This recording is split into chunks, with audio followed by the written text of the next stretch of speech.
My name is Seijen, and I am not a photographer. I have no training in photography whatsoever. But in 2011, I started taking pictures of bicycles, and specifically lonely bicycles. We've all seen them, bikes that have been locked to fence posts, trees, racks, you name it, and are missing things. They're incomplete. They're missing seats, tires, gears, whatever. They're abandoned, forgotten, either by choice or by accident. And so one day I just started taking pictures with my smartphone, thinking it would be a fun way to explore my creative side. And today I've taken over 100 photos of bicycles in their natural habitat. And what I've come to learn is a couple things. One is that these bicycles are literally everywhere, from Seattle to Minneapolis to New York to Chicago to London and Hong Kong and Stockholm. Every city has lonely bicycles. And they may be the single most unifying cultural phenomenon on our planet today. Most of them are just missing tires. So if I have one lesson for the class of 2014, it's lock your front tire. And other things I've learned, like snow and garbage, really help to bring out the lonely factor in the bicycle. This was my first photo taken in Chicago in 2011 when we were undergoing a pretty harsh winter, and I thought it really encapsulated how I was feeling, kind of cold and wet. And in Chicago, it leads me to my next photo, which is this one. It was a particularly transformative one for me because I would pass this bike every day on my way to work, and it never moved. I loved its style, loved its color, and then one day something happened, and that's that the handlebars disappeared. And I thought to myself, who is watching this? Stalking it, waiting to strike in the night. That's kind of creepy, right? And talk about creepy, wait till you get to the next one. This comes from East London. And if you know anything about East London in the late 1800s, this is where Jack the Ripper roamed the streets, violently murdering his victims.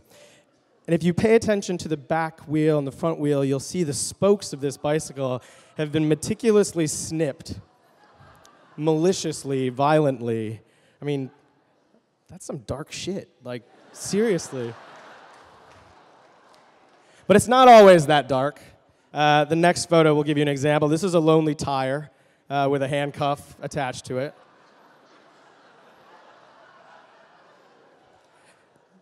Yeah, I don't know. And, oh yeah, on the topic of tires, I found all those missing ones. They're locked to a street post in New York City.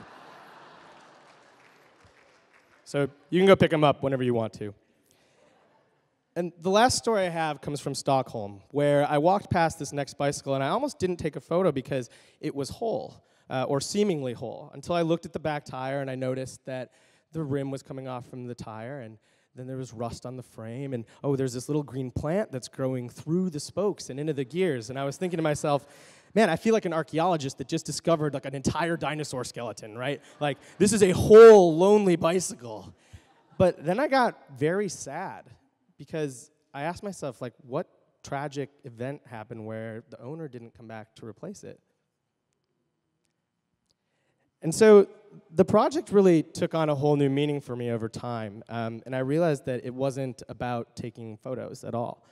I live a pretty hectic lifestyle between my former career in consulting and my current career in startups, and I barely ever have time to stop and reflect on my own life, let alone some piece of crap bicycle that's locked to a street post. But that's exactly what this project has become, an opportunity for me to slow down, to find meaning in the mundane, take notice in the unnoticed, look for beauty in the everyday, and look for the story behind everything. And so the title of this talk was, Can a Bicycle Be Lonely? And I think I can pretty certainly answer no. It's an inanimate object. It can't feel, it can't think. No. But you are humans, and you can think and feel. And so the next time you see a lonely bicycle, I would ask you to be human and take a couple seconds to ask yourself two questions. How did this get here? And how did I get here? My name is Seijen, and I'm not a photographer.